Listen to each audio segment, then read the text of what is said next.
Hello everybody on YouTube, this is Super Nintendo and welcome back to another episode of Luigi's Mansion, Dark Moon HD. In the last episode, what did we do? Oh yeah, we went to the Haunted Towers and got the plumbing back in order. Almost like we're a plumber or something.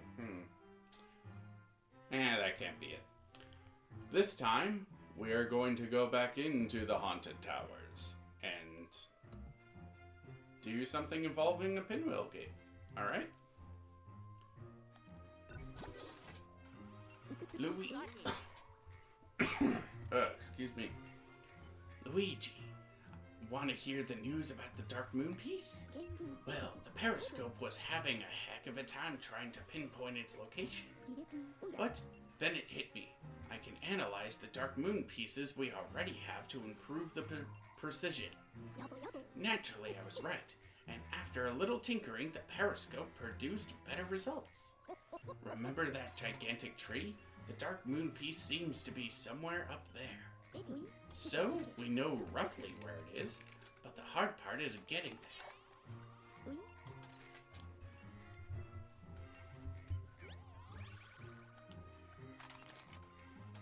You'll need to cross the newly raised bridge and explore the interior of the hollow tree to find a way up. Got all that? Off you go.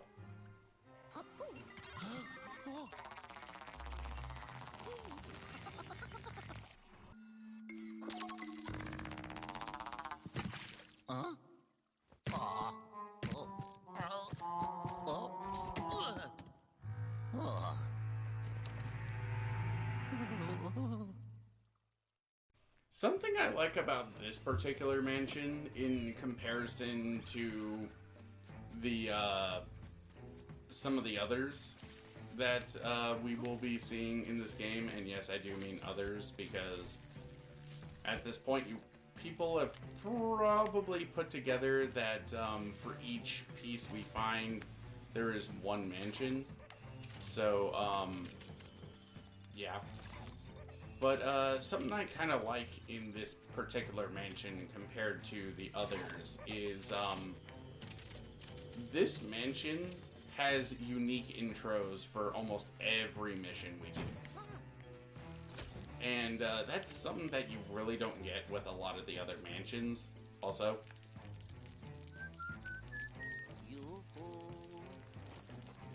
Luigi can take a shower.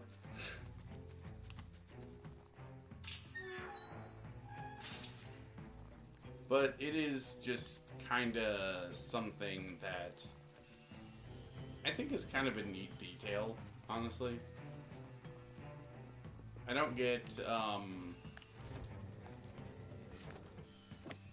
why all the other mansions can't have that, but you know, this game was originally made on the 3DS, and it was also made by a different studio. It was made by Next Level Games, I want to say, or something like it. It was made by a different studio, which I think gives them a little leeway. Also, Gold Greenie. Get out of there. I don't know if this is a new ghost or not. It's been a little bit since I recorded. But in case we haven't caught it yet, Gold Greenies. They are a variant of Greenies who, if you catch them, they give you lots of money. And they are very, very not rare exactly, but they're comparatively rare to some of the other ghosts. And they're a lot more valuable because money. Anyway, let's do this.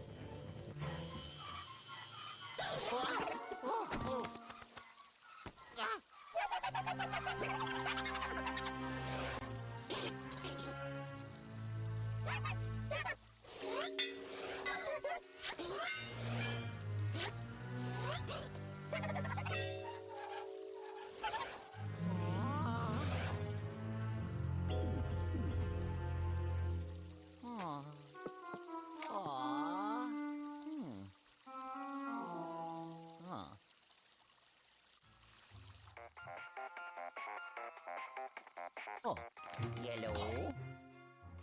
Criminy, not again. That pinwheel gate won't open without its veins.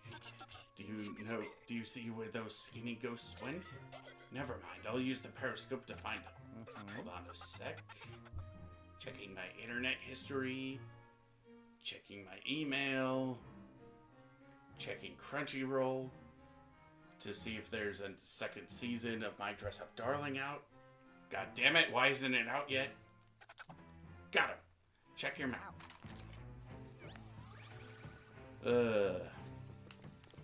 Yeah, that little joke about My Dress Up Darling. Yeah, seriously, at the time of recording this, it has been about 2 years since it was announced, and unfortunately it doesn't look like we are going to be getting the second season anytime soon, because one of the people behind the studio of the first season said that, like, they have other stuff that is a bit more, that takes more priority, so it's not going to be coming anytime soon, which is kind of a shame, to be honest, but, you know, I get it.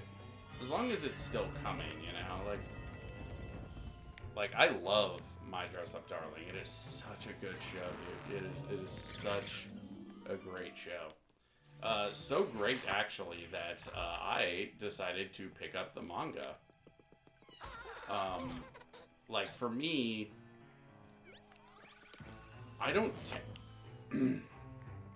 that was weird. I don't tend to pick up the manga for a currently running show unless I really, really happen to enjoy it. So, for me, enjoying the show as much as I do, to a point where I have actually purchased every available manga of My Dress Up Darling so far.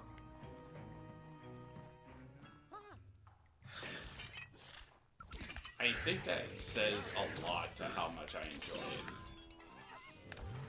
Like, for me, I'm just gonna be spending a lot of this episode gushing about My Dress Up Darling because I brought it up. My Dress Up Darling, the reason why I enjoy it as much as I do actually has to do with relatability, because I find Gojo and Maureen so relatable. I find them to be such great, enjoyable characters. Like, early on in the... I'll stick to stuff relating to the anime, just in case, like, anyone watching this hasn't caught up with the manga yet. Am I bullying? True or false? I don't get it.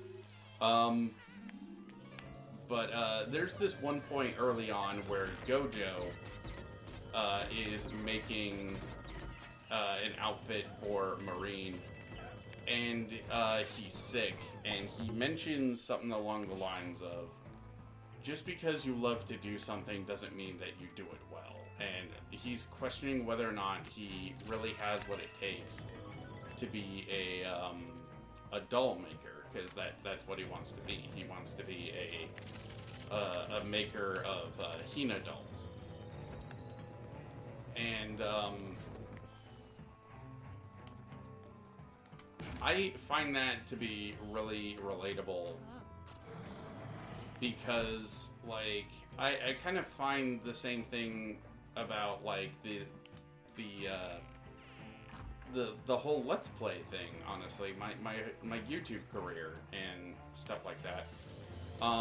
Because just because you love to do something doesn't mean you'll do it well, or that you really have a future doing that thing. And it was something... There was a similar thought in the video game Bug Fables, which was going to be my 32nd Let's Play early on, but I was just having, like, some block or something, and I just couldn't bring myself actually record it. I don't know why, but I mentioned that in my 30-second let's play. But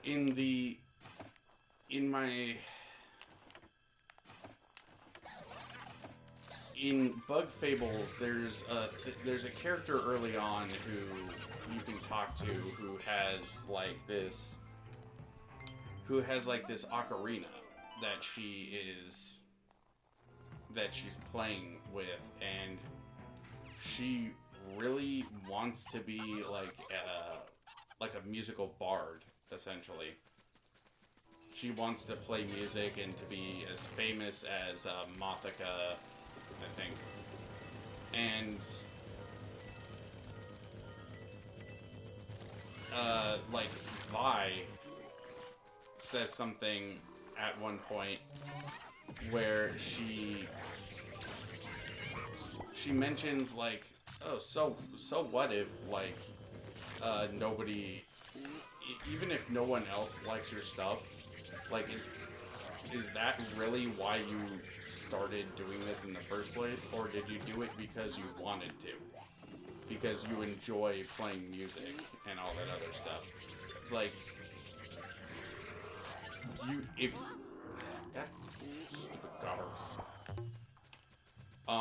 if you love to do something, you should do it. That's essentially the rabbit hole that Vi was talking about. And I do honestly agree, because like I have many a time I have had similar doubts about my YouTube career, where I have wondered, is there any point to me doing this? Is there, like, because I know full well that I am not likely to blow up. I am not likely to get a very big channel, to be very popular or anything. In part because I'm kind of an abrasive jackass. I tend to be very, like, I don't tend to care all that much about whether or not I offend people. Like, I'm gonna speak my mind, and like I'm gonna do that regardless of, like, if you find me offensive, that's on you, kind of thing. But it's also because what I do, there's like a million other people on YouTube who do Let's Plays, and they do it way better than me. And that is something that I know full well, and it is a big factor as to why I don't think I'll ever really blow up on YouTube, because tons of other people do what I do and do it better. I'm aware of this and I know it, but it doesn't stop the thoughts from creeping in every now and then of me wondering if I really should be doing this, or if I should figure something else out.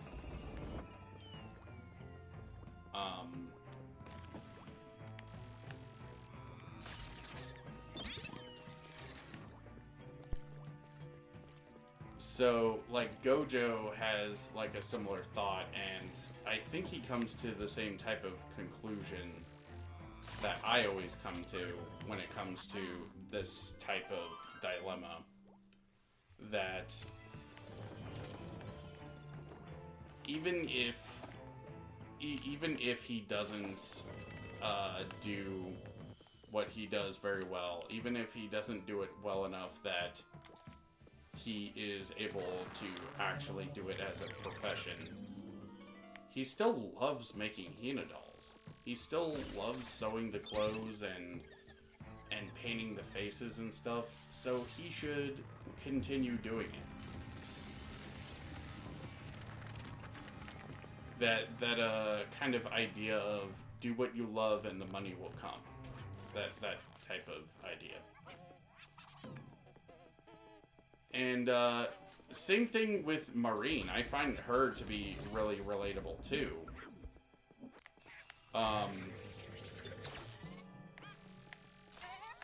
Not in the same way, but like with her, I find her to be really relatable because of how much of a nerd she is. How like she is a anime geek through and through, and seeing her get so excited over someone taking an interest in the same shows that she partakes in, or being able to speak about her nerdy passions and stuff like that. I do that all the time. It is I think you're hard pressed to find a anime nerd who doesn't do that. Like, I feel like it's almost a requirement that if you are an anime nerd, you have to ramble about various shows and whatever that you love, and complain about stuff that you don't.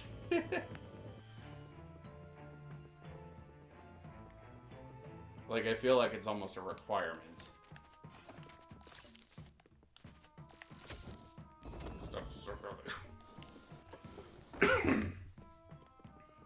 Yeah. I don't know why I'm coughing so much. I'm not even sick. But like, just seeing the way that Maureen acts, and like even Gojo.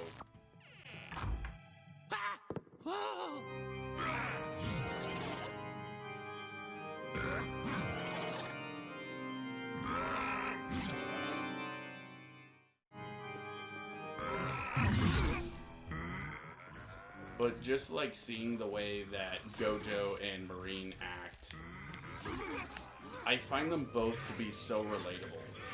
Whether it be Gojo's like social awkwardness,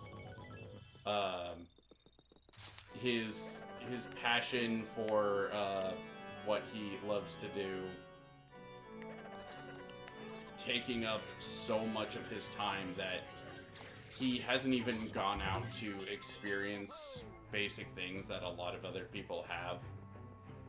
Like going out to the beach or whatever is like... I find that to be so relatable because I'm the same way with my Let's Play stuff. Anyway. Hello?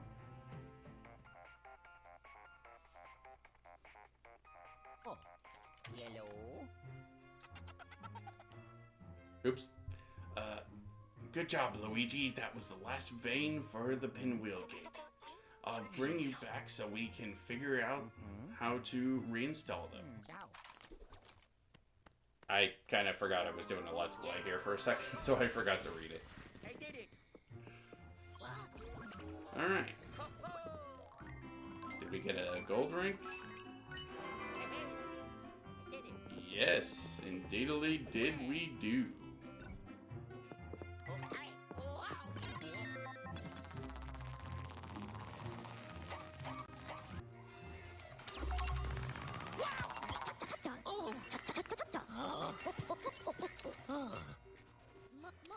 Good job scaring those ghosts out of their hiding spots, young feller.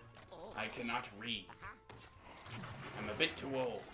Been talking about my dress-up darling too much. Some new gems. Spectral mass update. New ghost. Okay, so it was a new ghost. New boo.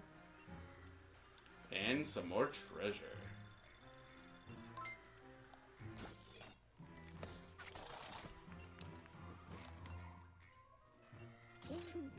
We'd be in a real pickle if we lost those pinwheel veins.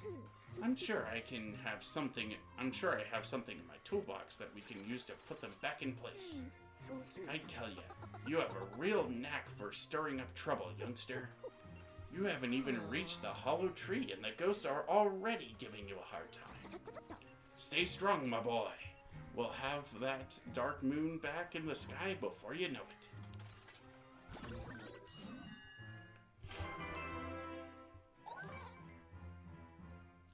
I think that will do it for this episode. Next time on Luigi's Mansion Dark Moon HD, the Graveyard Shift. It's time to repair that pinwheel lock. Once that's done, you should be able to get inside the hollow tree and look for the passageway to the top. See you guys then. Ascend the sinking square window!